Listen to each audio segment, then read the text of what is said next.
Hello दोस्तों, this is class of general geography basic to advance about class. Mahesh Kumar Verma, Majid Hussain NCERT topper note सभी आपको इसमें मिलेगा। ग्राफिक्स एनिमेशन के थ्रू आपको पढ़ाया जाएगा। तो आइए देखते हैं। हेलो फ्रेंड्स, वेलकम टू रेंटुलर classes where your success is guaranteed. So it's class about clouds. देखिएगा, हम सब देखते हैं आसमान में एक बॉल टाइप्स के रहते हैं। इन्हीं को ही इंग्लिश में कहा जाता है क्लाउड्स। तो एक जनरल आइडिया में समझते हैं। देखिए, क्लाउड्स क्या होते हैं। It's just a form of condensation of a water vapour which evaporate from the sea and take the form of a cloud in the sky. Ultimately, these clouds are the responsible for rainfall. यही cloud responsible होते हैं बारिश के लिए। देखिएगा, बहुत तरीके के क्लाउड होते हैं, हाई मिडिल लो। आगे चल के हम लोग पढ़ेंगे। क्लाउड्स कितनी बारिश करेंगे ये डिपेंड करता है उसके वाटर वेपर कंटेंट पे, जिसको हम लोग ह्यूमिडिटी कहते हैं। हम लोगों के एटमॉस्फेयर में इनका बहुत बड़ा रोल होता है। आधे हम लोग ये भी कह सकते हैं कि जो भी हम लोगों की ह्यूमिडिटी है, गर्मी का जो तापमान होता है, उसको ये लोग बैलेंस करते हैं। तो आइए चलते हैं, शुरू करते हैं। So it's about humidity. देखिए, ह्यूमिडिटी क्या होता है। Humidity refers to the content of water vapour present in the air. It is major of dampness in the atmosphere which varies greatly from place to place at different types of day. देखिएगा, humidity क्या होता है। Water vapour evaporate हुआ ऊपर, अब ऊपर जाके वो एयर में एक जगह इकट्ठा होता है, because this also goes from one layer to above layer as per the density of the above sky। तो एक टाइम पे जाने के बाद ये कहीं ना कहीं रुक जाता है और एयर में अपने आप को मिला लेता है। तो जब ये एयर में मिलाता है तो उसके आसपास का जो वातावरण होता है उसको ये अफेक्ट करता है। ह्यूमिडिटी को हम लोग हिंदी में कहते हैं नमी। यही नमी, यही जो ह्यूमिडिटी है, ये वाटर वेपर की वजह से बनती है, जो हमारे एटमॉस्फेयर में एक नमी पैदा कर देती है। आगे देखते हैं। तो it is less in amount yet is plays an important role in the atmosphere. देखिए, ह्यूमिडिटी का जो कंटेंट होता है हमारे एटमॉस्फेयर में, वो केवल 4% होता है, लेकिन फिर भी ये बहुत बड़ा रोल प्ले करती है हमारे एटमॉस्फेयर में। एज वी ऑल नो कि ये टेम्परेचर इफेक्ट करने में इसका बहुत बड़ा रोल होता है। कितनी बारिश कहाँ पर होगी, इसमें ह्यूमिडिटी का बहुत बड़ा रोल होता है। आगे देखते हैं। The moisture retaining capacity of a the moisture retaining capacity or humidity capacity refers to the capacity of an air of certain volume at a certain temperature to retain maximum amount of moisture content। देखिए, होता क्या है, जब ये water evaporate होता है तो एक सर्टेन अमाउंट की एयर पे जाने के बाद अपने आप को कंडेंस कर लेता है। तो जो कंडेंस करता है तो उस एयर में अपने आप को समा लेता है। तो उसी एयर की जो मॉइस्चर रिटेनिंग कैपेसिटी होती है एक सर्टेन टेम्परेचर पे of certain volume to retain max this moisture retaining capacity of that air it refers to the capacity of an air of certain volume। मतलब moisture retaining capacity air की क्या होती है कि certain volume पे जब वो air होगी एक certain temperature पे, तो कितना उसकी कैपेसिटी है कि वो मॉइस्चर को कंटेंट कर लें। क्योंकि अल्टीमेटली ये मॉइस्चर रिटेनिंग कैपेसिटी जो है, यही आगे चल के आपकी रेनफॉल कितनी होगी, कम होगी या ज्यादा होगी, इसको बताता है। आगे देखते हैं। The air having moisture content equal to it humidity capacity is called saturated air. Saturated air क्या होता है। देखिए, जब एयर की जो एक कैपेसिटी होती है एक अमाउंट का मॉइस्चर कंटेन करने की, जब वो उतने अमाउंट का मॉइस्चर कंटेन कर लेता है और जो उसकी ह्यूमिडिटी की कैपेसिटी है और जो उसका मॉइस्चर कंटेंट है वो इक्वल हो जाते हैं, उस एयर को हम लोग कहते हैं सैचुरेटेड एयर। इस पॉइंट को याद रखिएगा। The air having moisture content मतलब जो उसकी मॉइस्चर कंटेंट कैपेसिटी है, वो जब उसके ह्यूमिडिटी कैपेसिटी के बराबर हो जाती है, उस एयर को हम लोग कहते हैं सैचुरेटेड एयर। आगे देखिएगा।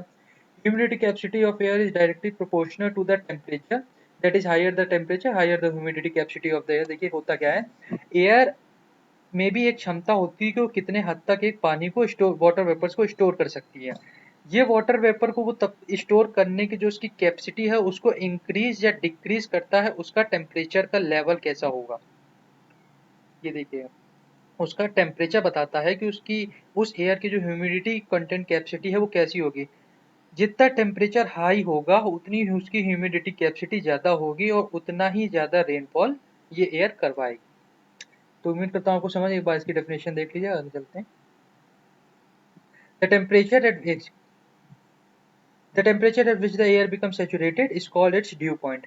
देखिएगा, टेम्परेचर जब एयर सैचुरेटेड हो जाती है, एयर सैचुरेटेड कब होती है वो हम लोग ये पढ़ चुके हैं। The air having moisture content equals to humidity capacity, तब उसको सैचुरेटेड एयर कहा जा सकता है। तो जिस टेम्परेचर पे ये सैचुरेटेड एयर फॉर्म होती है, मतलब जिस टेम्परेचर पे जो एयर है उसका मॉइस्चर कंटेंट और उसकी ह्यूमिडिटी कैपेसिटी इक्वल हो जाती है, उस टेम्परेचर को हम लोग कहते हैं ड्यू पॉइंट। आगे देखते हैं। ह्यूमिडिटी कितने तरह की होती है? तो ह्यूमिडिटी देखिएगा 3 तरीके की होती है आपकी। एक होती है एब्सोल्यूट, एक होती है स्पेसिफिक, एक होती है रिलेटिव। एब्सोल्यूट क्या होती है? The total weight of moisture content per volume of air at a definite temperature is it is express. देखिएगा एक एयर है, एक मतलब एक अमाउंट ऑफ एयर है। हम लोग अमाउंट ऑफ एयर को डिफाइन करते हैं उसके वॉल्यूम के मुताबिक कि कितने वॉल्यूम की वो एयर है। उतने वॉल्यूम के एयर में जो उसका मॉइस्चर कंटेंट कितने वेट का है। सपोज अगर 100 है, सपोज 100 केजी की है, तो इस 100 केजी में हम लोग ये दिखाएंगे कि इसका मॉइस्चर कंटेंट कितना है। सपोज 10 किलो है या 20 किलो है या 30 किलो है, इस हिसाब से उसकी एब्सोल्यूट ह्यूमिडिटी हम लोग फाइंड करते हैं। ये ग्राम पर मिलीमीटर क्यूब में ग्राम पर मीटर क्यूब में इसको डिफाइन हम लोग करते हैं। आगे देखते हैं specific humidity. It is defined as mass of water vapour in gram contain in a kg of air. देखिएगा 1 किलो में उस समय कितनी इस पे एयर है, मतलब कितना इसने अपने आप में वाटर वेपर कंटेन कर रखा है in a gram as compare to a 1 kg of air in a KG. मतलब 1 किलो के एयर में कितने ग्राम वाटर वेपर है, इसको कहते हैं हम लोग स्पेसिफिक ह्यूमिडिटी। देखिएगा एब्सोल्यूट और स्पेसिफिक में अंतर समझिएगा। एब्सोल्यूट एक पर्टिकुलर अमाउंट का ले लिया जाता है। सपोज आपने एक बड़े लैंडफॉर्म में ले लिया, फॉर एग्जाम्पल आपने दिल्ली में ले लिया, तो दिल्ली का जो एक एरिया है सपोज 10 से 20 किलोमीटर तक का एरिया हम लोगों ने सेलेक्ट कर लिया। अब उस एरिया में जो उसके ऊपर की ह्यूमिडिटी कंटेंट होगी, उस ह्यूमिडिटी का मतलब उस एयर में कितना परसेंट ह्यूमिडिटी है। सपोज इसमें आपने 10 किलोमीटर तक में ले लिया। अब 10 किलोमीटर में जितनी भी एयर होगी, इट्स नॉट वो 1 किलो हो सकती, 100 किलो हो सकती, 10 या जितनी भी अमाउंट की एयर होगी, उस एयर में जो ह्यूमिडिटी का परसेंटेज है वो कितना है, ये डिफाइन करते हैं हम लोग एब्सोल्यूट ह्यूमिडिटी के तहत। स्पेसिफिक ह्यूमिडिटी क्या होती है कि 1 किलो एयर में सपोज, अब ये 10 किलोमीटर नहीं चलेगा, हो सकता है कि वो 500 मीटर हो सकता है कि 100 मीटर हो। तो बेसिकली कहने का मतलब है कि 1 किलोग्राम जो एयर का वेट है उसमें इसका वाटर वेपर का मास जो कि ग्राम में हम लोग डिफाइन करते हैं वो कितना है, उसको हम लोग स्पेसिफिक ह्यूमिडिटी बोलते हैं। उम्मीद करता हूँ दोनों में अब आप अंतर समझ पाएंगे। एब्सोल्यूट पार्टिकुलर एरिया का ऊपर का जो एयर है उसमें कितना वेट है मॉइस्चर का, वो होता है एब्सोल्यूट। स्पेसिफिक ह्यूमिडिटी बहुत छोटे स्केल की होती है, इसमें हम लोग ये डिफाइन करते हैं कि 1 किलो एयर में कितना ह्यूमिडिटी आएगा। रिलेटिव ह्यूमिडिटी क्या होती है? जो उस एयर की एक कैपेसिटी होती है कंटेन करने की। सपोज लो वो 10 किलो कंटेन कर सकता है, बट एक्चुअली जो उसने कंटेन कर रखा है वो है 5 किलो। तो ये डिफाइन करेगी उसकी रिलेटिव ह्यूमिडिटी। देखिएगा define as a ratio of amount of water vapour actually present in air having a definite volume and temperature express in percentage. जैसे हमने आपको पहले बता दिया है कि सपोज उसकी 10 किलोमीटर कंटेन करने की क्षमता है, लेकिन अभी उसके पास केवल 5 किलो ही ह्यूमिडिटी है, तो ये जो है हम लोग परसेंट में डिफाइन करते हैं और इसी परसेंटेज को हम लोग बोलते हैं रिलेटिव ह्यूमिडिटी। आगे देखते हैं condensation, the most important point and the most important word for rainfall. The conversion of gaseous form of water into solid or liquid form is condensation। देखिएगा होता क्या है, जब ये वाटर इवापोरेट होता है तो भाप के उससे होता है ऊपर, क्लाउड्स पे जाने के बाद ये अपने आप को कंडेंस कर लेता है। कंडेंस मतलब ये they convert into itself into either a solid or in liquid form। ठीक है, तो जब वो अपने आप को सॉलिड या लिक्विड फॉर्म में कन्वर्ट करेगा, इस प्रोसेस को हम लोग कहते हैं कंडेंसेशन। कंडेंसेशन दो फैक्टर्स पे डिपेंड करता है, टेम्परेचर डेफिशिएंसी और रिलेटिव ह्यूमिडिटी। रिलेटिव ह्यूमिडिटी हम लोग पहले पढ़ के आ चुके हैं। टेम्परेचर डिफाइन बेसिकली कि हाइयर टेम्परेचर पे उसके क्या इफेक्ट होंगे, लोअर टेम्परेचर पे उसके क्या इफेक्ट होंगे। Due to fall in temperature condensation start around the dust particles present in the atmosphere. This tiny particles are called hygroscopic nuclei. देखिए hygroscopic nuclei basically contain a, हम लोग कह सकते हैं contain a particular charge. Charge can either be or positive or negative. इन्हीं charge की वजह से एक क्लाउड्स का फॉर्मेशन होता है और आगे चल के यही क्लाउड जो है हम लोगों के थंडर प्रोड्यूस करते हैं। इन सब में मेन रोल होता है इसका हाइग्रोस्कोपिक न्यूक्लियाई का। देखिएगा जब टेम्परेचर गिरेगा तो कंडेंसेशन जो डस्ट पार्टिकल्स होते हैं हमारे एटमॉस्फेयर में, उसमें ये अपने आप को कंडेंसर उसी लेवल पे स्टार्ट करना चालू कर देता है और यही टाइनी पार्टिकल्स जो है हाइग्रोस्कोपिक न्यूक्लियाई का फॉर्म करके अपने आप को क्लाउड्स में बदल लेते हैं। देखिए कंडेंसेशन कितने टाइप का होता है, different type of condensation are dew, fog and clouds. आगे देखते हैं।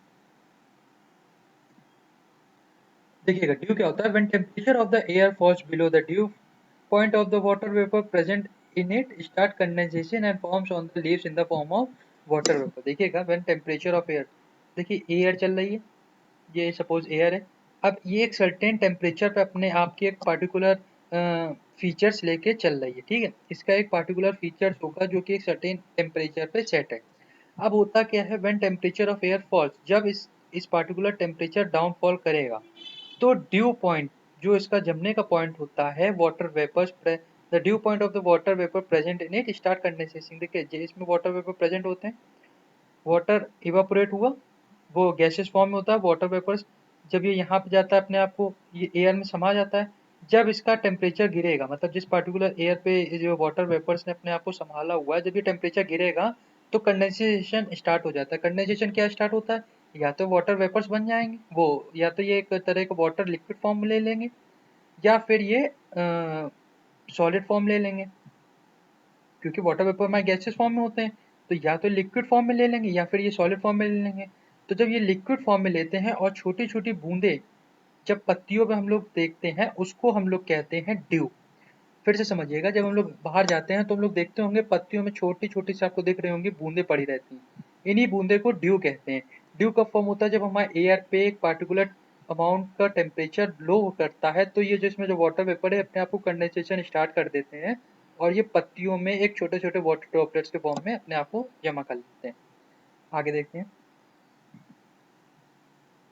Frost. When the process of condensation take place at such temperature that the water vapor get convert into solid form। देखिएगा अभी हम लोगों ने देखा था, एक सेकेंड, ये देखिएगा ये इसने अपने आप को अभी भी एक पानी के रूप में इन पत्तियों में जमा करके रखा हुआ है। यही पानी जब सॉलिड मतलब बर्फ का फॉर्म ले लेंगे, उसको हम लोग कहते हैं फ्रॉस्ट। देखिएगा when process of condensation take place at such temperature that the water vapour get convert into solid form, इसको फ्रॉस्ट कहते हैं। ये देखिएगा, ठीक है। सारे प्रोसेस वही होगा जो अभी हमने आपको बताया, सर्टेन टेम्परेचर के बाद जाने के बाद जो उस पर्टिकुलर एयर में वाटर वेपर होंगे, जब वो वाटर वेपर अपने आप को एक सॉलिड फॉर्म में कन्वर्ट कर लेंगे, और बहुत हल्के से सॉलिड फॉर्म में कन्वर्ट करने के बाद अपने आप को लीव्स के साइड में, लीव्स के बीच में इस तरह से जमा हो जाएंगे। इस चीज को कहा जाता है फ्रॉस्ट। आगे देखते हैं। फॉग। फॉग हम सभी लोग जानते हैं, कोहरा। It consist of small microscopic water droplet which are kept suspended in the air near the ground surface. देखिए होता क्या है, ये एयर है, जब इसका टेम्परेचर बिलो द लेवल जाता है, मतलब बहुत ही नीचे चला जाता है एक सर्टेन अमाउंट पे, तो ये पार्टिकुलर एकदम नीचे ना आके इतने के इसके नीचे की जो भी एयर होती है, उस सब में जो वाटर ड्रॉपलेट है वो कहीं ना कहीं अपने आप को एक कोहरे के फॉर्म में फॉर्म कर लेते हैं, जिसकी वजह से जो विजिबिलिटी है वो अनक्लियर हो जाती है, हम लोगों को ठीक से नहीं दिखता। बाकी जो दो फॉर्म हम लोगों ने पढ़े वो अपने आप को नीचे ले आते थे, जैसे कि पत्तियों में, ग्रास में, इन सब में। लेकिन इसमें टेम्परेचर इतना लो चला जाता है कि इस एयर से नीचे आने, मतलब सपोज ये एयर है, ये लैंड है, तो इस एयर से नीचे आने तक में जितने भी ये वाटर ड्रॉपलेट है, ये अपने ये गैसेस फॉर्म होते हैं, ये पहले से आपको छोटे और छोटे छोटे माइक्रोस्कोपिक न्यूक्लियाई में फॉर्म कर लेते हैं, और ये बन जाता है हमारा फॉग। तो क्योंकि पूरा नीचे आ नहीं पाया, वो पूरी एयर में फैल चुका है, इसलिए कोहरा हम लोगों के पूरे उसमें जमा हो जाता है। ज्यादातर ये सर्दियों में देखा जाता है। आगे देखते हैं। मिस्ट। मिस्ट भी देखिए एक तरह का फॉग होता है, बस इसमें विजिबिलिटी जो है वो 1 किलोमीटर से ज्यादा होती है, लेकिन 2 किलोमीटर से कम होती है। लेकिन जो फॉग होता है उसमें it is difficult to see, 200 metre से भी हम लोग आगे नहीं देख सकते। इस तरह का फॉग होती है, हल्का हल्का। कभी कभार हम लोगों को खेतों में जब हम देखें तो भी आपको दिखा होगा कि आसमानों में, दूर खेतों में इस तरह का फॉग जमा हो जाता है, जिससे विजिबिलिटी कम हो जाती है। आगे चलते हैं। देखिएगा clouds, the main form of condensation. Clouds, देखिए क्लाउड्स दो तरह के होते हैं, high clouds, middle cloud and low cloud. High cloud होते हैं हमारे साइरस, साइरोक्यूमुलस, साइरोस्ट्रेटस, और जो मिडिल क्लाउड होते हैं वो हमारे एल्टोस्ट्रेटस, एल्टोक्यूमुलस, और जो लो क्लाउड होते हैं वो हमारे होते हैं स्ट्रेटस, क्यूमुलोस्ट्रेटस, क्यूमुलस और क्यूमुलोनिम्बस और निम्बोस्ट्रेटस। देखिएगा इन सबकी जहां तक, देखिएगा इन सबकी ऑलमोस्ट सारे जो फीचर्स होते हैं वो सेम ही होते हैं।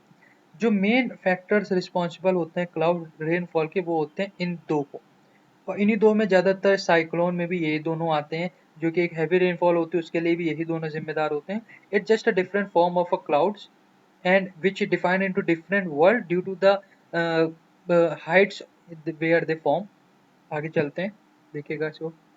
देखिए ये हाई क्लाउड्स एकदम प्लेन होते हैं, ज्यादातर हम लोगों को गर्मियों में देखने को मिलते हैं। गर्मी के शाम के समय में जब एकदम आसमान खाली होता है और एकदम ऊपर तक हम लोग देखते हैं तो लगता है काफी दूर तक बादल है इस तरह से।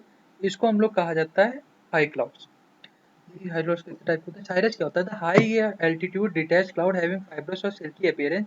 दे आर कंपोज्ड ऑफ पैनी, they do not they be seen during the onset of cyclone. देख पहले भी बता चुके हैं कि जब आसमान एकदम खाली होगा, कोई भी ऐसे रेनफॉल की प्रॉपर्टीज नहीं होगी, तब अक्सर करके हमको ये साइरस क्लाउड्स दिखते हैं। ये काफी हाइट पे पाए जाते हैं और जो इनका अपीयरेंस होता है फाइब्रस सिल्की अपीयरेंस होता है। सिल्की मतलब एक नहीं कॉटन टाइप का, इस तरह से। ये इस तरह से हम लोगों को क्लाउड पूरे उसमें बिखरे हुए दिखते हैं, इसी को हम लोग कहते हैं साइरस। रिस्पॉन्स ये रेनफॉल के समय नहीं होते। जब साइक्लोन आने वाला होता है तो बता दो उससे पहले की जो सिचुएशन है वो एकदम काम हो जाती है। उस सिचुएशन के दौरान जो क्लाउड हम लोगों को देखने को मिलते हैं वो कहे जाते हैं साइरस क्लाउड। देखिए किस तरह के होते हैं साइरस, हल्के हल्के से पैचेस में अब आपको दिखेंगे। ऐसे लगेगा जैसे किसी ने एक कपड़ा टाइप का हल्के से उसमें डाल रखा हो।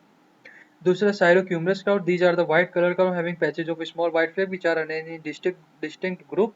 they generally appear as ripples similar to sand particles। देखिएगा साइरोक्यूमुलस क्या होता है, कभी कभार आपने बादल में देखा होगा, आपको इस तरह से ऐसा लगता है जैसे कॉटन के किसी ने गोले बना के डाल दिए हो पूरे आसमान में। इसी तरह के बादल को हम लोग कहते हैं साइरोक्यूमुलस। देखिएगा ये देखिएगा इस तरह के नहीं स्मॉल पैचेज में, जैसे किसी ने कॉटन पूरे आसमान में बिखेर दिए छोटे छोटे, कभी कभार ज्यादा बड़े कभी कभार गोल में। इस तरह के जो क्लाउड होते हैं उनको कहा जाता है साइरोक्यूमुलस। इनमें कोई भी ऐसी अलग प्रॉपर्टीज नहीं होती। It's just a different form that they form in the sky. That's why they have been defined as cirrocumulus clouds. Sand particle के छोटे छोटे भी होते हैं कभी कभार, इसलिए इसको कहा गया। Cirrostratus क्या होता है? These clouds are white in color and like milky thin sheet. It is a thin veil of cirrus cloud. These are transparent clouds and create halo around the sun and the moon. These clouds are seen after the cirrus cloud at the onset of cyclone। देखिए होता क्या है, जैसे ये सब हमें पता नहीं, स्मॉल स्मॉल पैचेज में होते हैं, मतलब फ्रेगमेंटेड होते हैं, मतलब बिखरे हुए टाइप के। ठीक है, ये एक लेयर टाइप के फॉर्म होता है अलग अलग। ये जो साइरस क्यूमुलस होता है ये गोल में पैचेज में इस तरह से जैसे कॉटन बॉल्स। जो साइरोस्टेटस होता है वो एक लेयर होती है पूरी। ठीक है, वो बिखरे हुए नहीं होते, वो एक तरह से लेयर टाइप की होती है। और ये लेयर ऐसी होती है कि पूरे आसमान के एक डिस्टिंक्ट डिस्टेंस तक वो अपने आप को फॉर्म किए होते हैं। और इस तरह का इन लोगों का ऐसा शेप होता है कि ये जो सन और मून, इनको इनसे हम लोग देख नहीं सकते। हम लोगों को ये लिखेगा कि हाँ इनके पीछे सन है, लेकिन जो उनकी विजिबिलिटी होती है वो क्लियर नहीं होती। जब साइक्लोन आता है तो साइरस के बाद साइरो स्टेटस क्लाउड होते हैं। देखिएगा इस तरह से दिखने में होते हैं। यदि सन इनके पीछे, ये देखिएगा एक लेयर टाइप की आपको दिख रही होगी, तो ऑब्वियसली जब सन इनके पीछे होगा तो उसकी जो विजिबिलिटी है वो कम होगी, लेकिन हम लोग ये आराम से देख पाएंगे कि हाँ यहाँ पे सन है। साइक्लोन जब आता है तो पहले ये आता है, उसके बाद साइरो स्टेटस क्लाउड होते हैं। आगे देखते हैं मिडिल क्लास। मिड देखिएगा ये हम लोगों को ऐसा लगेगा जैसे काफी नीचे है, इसी को मिडिल क्लाउड कहा जाता है। एल्टोक्यूमुलस आगे देखते हैं। एल्टोस्ट्रेटस, these are thin sheets of gray or blue cloud having fibrous or uniform appearance। when they become thin, the sheets the sun and moon are obscured and they appear as bright spots behind the cloud। देखिएगा एल्टोस्ट्रेटस क्या होता है, एक तरीके की thin sheets होती हैं, जैसे हम लोगों ने पढ़ा था अभी साइरोक्यूमुलस में, उसी तरह एल्टोस्ट्रेटस होता है। ये या तो ग्रे या तो ब्लू कलर की होती है। ठीक है, इस तरह से देखिएगा ये ये ग्रे, और यहीं पे जब आप हल्का सा ब्लू कर देंगे तो ऐसा हो जाएगा। जब सन इनके पीछे होगा तो ऑब्वियसली हम लोगों को नहीं दिखेगा, बस ये दिखेगा कि हाँ कुछ गोला सा है। मतलब कि दिन में जब ये होगा तो सूरज हम लोगों को चांद की तरह दिखेगा। ठीक है, आगे देखते हैं। एल्टोक्यूमुलस क्या होता है? They are characterised by white and gravy wavy layers. Wavy मतलब जैसे एक सिंपल लेयर होती है। ठीक है, ये एक वेव्स टाइप के फॉर्म में होती है। वेव्स मतलब आपको दिखेगा कि बादलों के अंदर ही कई सारी लेयर बनी हुई हैं। They form fairy regular patterns of line group. अभी हमने आपको पहले बता दिया, ये देखने में जैसे ये सिंपल लगते हैं कि हाँ एक लेयर होगी परत, लेकिन इनको देखने की एक परत फिर दूसरी परत, इस तरह से वो समझ में आ जाती है। High clouds of altocumulus are veiled as ships cloud or wool pack. देखिएगा इसको शिप्स क्लाउड क्यों कहा गया है, ये देखिएगा ये एक तरह से पैचेज में होते हैं। जैसे हम लोगों ने अभी साइरस में देखा था उसी तरह ये भी एक पैचेज में होते हैं, लेकिन ये कई सारी लेयर में होते हैं, इसलिए इनको एल्टोक्यूमुलस कहा गया है। हालांकि इसमें और साइरस वालों में कोई खास अंतर नहीं होता है, लेकिन it just difference of Heights. जो हमारे साइड सी नाम से होते हैं वो जनरली अबव होते हैं, और जो हमारे एल्टो स्टेटस और एल्टो क्यूमुलस होते हैं वो मिडिल लेवल मतलब एकदम नीचे फॉर्म होते हैं। लो क्लाउड्स जिनको तो मतलब ऐसे लगेगा कि अगर हम लोग सामने वाली छत पे खड़े हो तो ऐसा लगे जैसे वो छती के ऊपर है, इनको कहा गया है लो क्लाउड्स। आगे देखते हैं। स्ट्रेटस क्लाउड आता है पहले इसमें। These are dense low lying fog like clouds of dark gray color. They composed of several layers. They are formed in the subtropical region in winter due to convergence of two air masses। देखिएगा स्ट्रेटस clouds क्या होता है, ये एक dark grey colour के होते हैं। एक डार्क ग्रे इसका मतलब ये नहीं जो हम लोग बात काले बादल होते हैं उसमें भी बहुत सारे डिफरेंट आते हैं। जो काले बादल होते हैं उसको कहा जाता है एक सिंपल ब्लैक। बाकी जो थोड़े भी गाढ़े क्लाउड्स होते हैं उनको हम लोग कहते हैं डार्क ग्रे कलर। तो ये मत घबराइएगा कि जो हम लोग बारिशों में देखते हैं उनको स्ट्रेटस कहा जाता है, नहीं। वो या तो क्यूमुलो निम्बस होंगे या आपके निम्बो स्ट्रेटस होंगे। ठीक, खैर आगे देखते हैं। These are dense low lying, ठीक है, ये डार्क ग्रे कलर के होते हैं, लेयर्स में होते हैं और काफी लो हाइट पे होते हैं, इसलिए इनको स्ट्रेटस कहा गया है। ये जनरली सब ट्रॉपिकल रीजन में विंटर में बनते हैं, क्योंकि जो दो एयर मास, अब दो एयर मास क्या होते हैं, एक तो गर्म और एक ठंडी हवा जो पोलर पॉइंट से आ रही होती है और जो इक्वेटोरियल रीजन से आ रही होती है। जब ये लोग एक जगह पे आके मिलते हैं उस समय जो क्लाउड्स आसमान में फॉर्म होते हैं उनको कहा गया है स्ट्रेटस क्लाउड्स। ठीक है, आगे देखते हैं।